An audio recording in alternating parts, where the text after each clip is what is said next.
My friend Jack turned 24. He organised a group trip to Vegas among our closest friends. We stayed at the Gold Coast Hotel and Casino, which was a 5-minute walk from the Strip. There were 6 of us. Too many names to list, so I'll just name as I go. But we had 3 rooms, and 2 to each room. I was rooming with Joey. Our flight landed around 5, so by the time we were unpacked and settled in the hotel, it was around 7. We stopped at In-N-Out for dinner, since we're all from the East Coast, and the novelty of In-N-Out was pretty appealing. Right after that, we walked around until ending up at the Bellagio Hotel's casino. It was absolutely massive. We all kinda split off in little groups. Joey and I were just doing slot machines, while 3 of the others were at blackjack tables. I'm not sure where the 6th went, but when I say Joey and I were doing the slot machines, I mean we were really just sitting there, occasionally spinning the slot machine every few minutes. Really just collecting those free shots that the cocktail waitresses would walk around with to try and get patrons drunker and looser with their money. Let's just say we were trying to not blow $1,000 on the first night. After a few shots, we went over to our friends by the blackjack tables to watch them. I'd say after an hour at the casino watching our friends gamble their money away, we all left with intentions of walking to this place called Lily Bar and Lounge. But halfway to the bar, I did a quick pat down of all my pockets, making sure I had my phone and wallet. Then I had that mini heart attack when I felt an empty pocket where my wallet should have been. I started to freak out, asking my friends if they remembered when I had it last. None of them remembered. I asked them to wait for me while I ran back to the Bellagio to check. They didn't want to wait though. Joey just gave me his room card and told me to check our hotel if it wasn't at the Bellagio.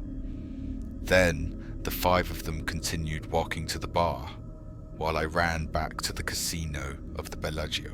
I felt very defeated as I was predicting having lost my wallet on the first night, and I would be absolutely screwed if I wanted to get into any bars or clubs. I retraced all my steps in the casino, including checking the seat of the slot machine we were at. Then I checked lost and found, but there was nothing. So next I had to try our hotel room. This was my last shot at finding it, and I felt sick to my stomach about it now.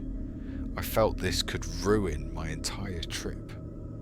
I ran through the lobby and up the stairs to the 2nd floor where the room was.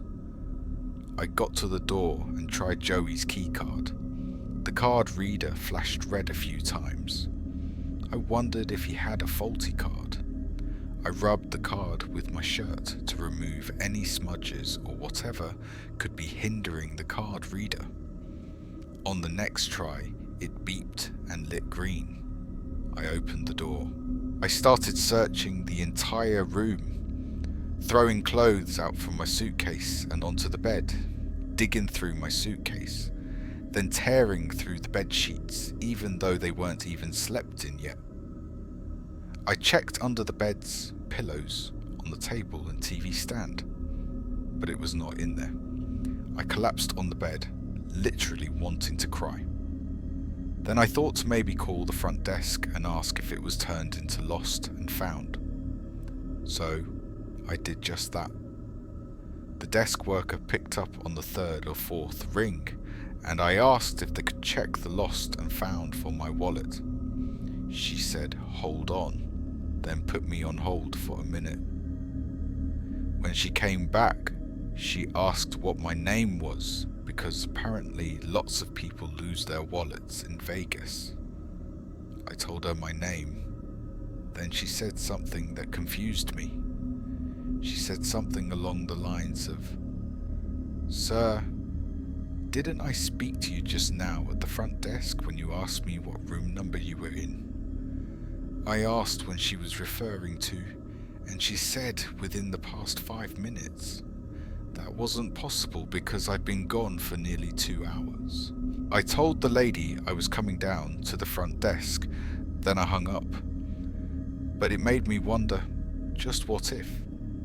I checked the one closet in the room, and it was empty. Then I looked at the bathroom. The bathroom door was shut. I grabbed the doorknob, sighed, and yanked it open, expecting to see someone. But no. It appeared empty. I turned on the bathroom light just to look at myself in the mirror, but I almost instantly noticed the shadow through the shower curtain. It was undoubtedly the shadow of a person who looked taller than me. I didn't want to get stabbed or shot that night. I left the hotel room and immediately called the number for the hotel and asked them to send security up right away. Not even 5 minutes later, 2 large men in security shirts came down the hall. I pointed at the door, yelling, "There's someone in our bathroom shower who stole my wallet." I opened the door for them, and right center of the hotel room was this 30-something-year-old man with a COVID mask over his mouth. He had his hands in the air. The security guards escorted him out of our room and patted him down for weapons. And not so shockingly, they found my wallet in his pocket. He didn't have any weapons on him though. Security called the police and arrested the man, and I got my wallet back. The man admitted to finding my wallet outside, went to the front desk asking what room number I was in, and letting himself in. Even though no one was harmed, I feel like this could have turned out so much worse. For example, if I decided to open that shower curtain. My friends hardly believed my story until the security guards backed it up later that night. The rest of the trip went completely normal.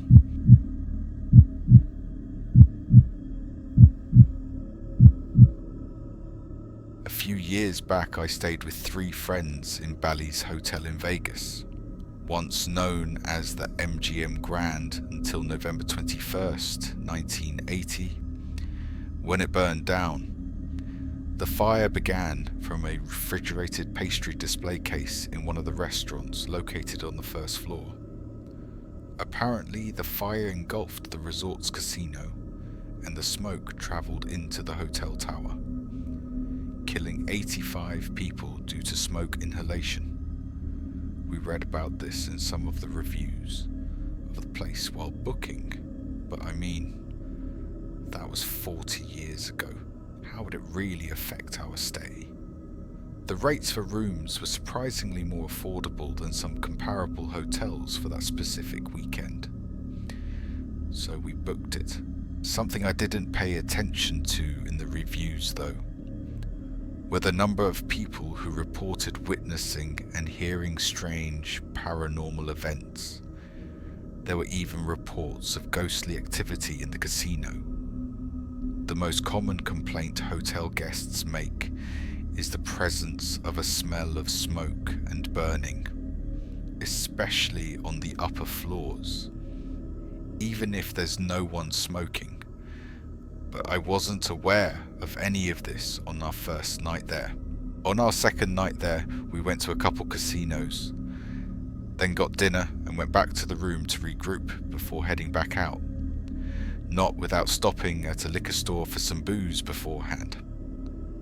After we pre-gamed for a good half hour to an hour, we called an Uber to Omnia nightclub. By the time we got there, the liquor was definitely kicking in. And this is where my memory starts getting a little fuzzy. I remember waiting online. I remember my friend Alec talking to a group of girls.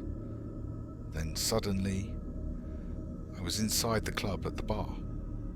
Bits and pieces of the dance floor, lights, music. But when I say I blacked out, I'm not exaggerating. The night became clearer when I left the club. according to my friends, I left alone. I somehow made my way back to the hotel, back to the room on the 17th floor. From here on out, I remember just about everything. I was sitting on the edge of the bed with my head in my hands, my head spinning. Then I heard it, what sounded like a kid coughing, on the other side of the door. I checked the peephole. No one was there. I opened the door. The corridor was empty. Standing made me feel sick, so I went to the bathroom and threw up. After that, I laid down to sleep. It was 3-something in the morning. I heard the coughing again, a young boy's cough. I ignored it. Then suddenly, an ear-piercing ringing, a flashing red light, the smoke alarm. And in the corner of the room, every time the red light blinked, I could see a person standing there, a young boy, facing the bed, on the 4th blink. I screamed. I crawled backward onto the floor.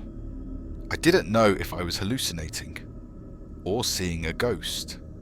And then, the boy disappeared. The alarm shut off. My heart raced for 10 minutes. I sat on my phone trying to reach my friends. They came back around 4.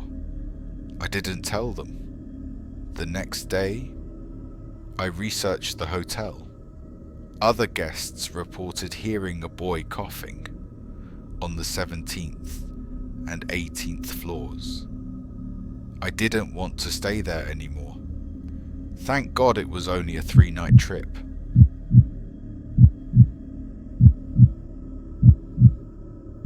In 2018, my friends and I rented an Airbnb in North Vegas to attend the Electric Daisy Festival. It was my first experience like this. I'm not even a fan of EDM, and I don't do hard drugs, but I went with my friends, Jess, Marissa, Nicole. Jess had a drug dealer connection in Vegas. She planned on buying Molly. The festival started late and went all night. Jess handed us little baggies. I was nervous. She said it would kick in after 45 minutes. It didn't. So I took more. The lights, the music, the crowd. Then I realized I took too much. I was tripping hard. And then I lost my friends. A guy started talking to me. He said he'd help me find my friends. He knew Jess's name, so I trusted him. He called an Uber. Inside the car, I saw the destination, 15 miles away. That's when it hit me. We weren't staying at a hotel. I asked the driver to stop. The guy claimed he was my boyfriend, that I was drunk. I screamed. The driver believed me. He kicked the guy out. I cried the entire ride back. The next morning, I saw his messages, angry, threatening. He never knew my friends. He never talked to Jess. I almost let myself get kidnapped.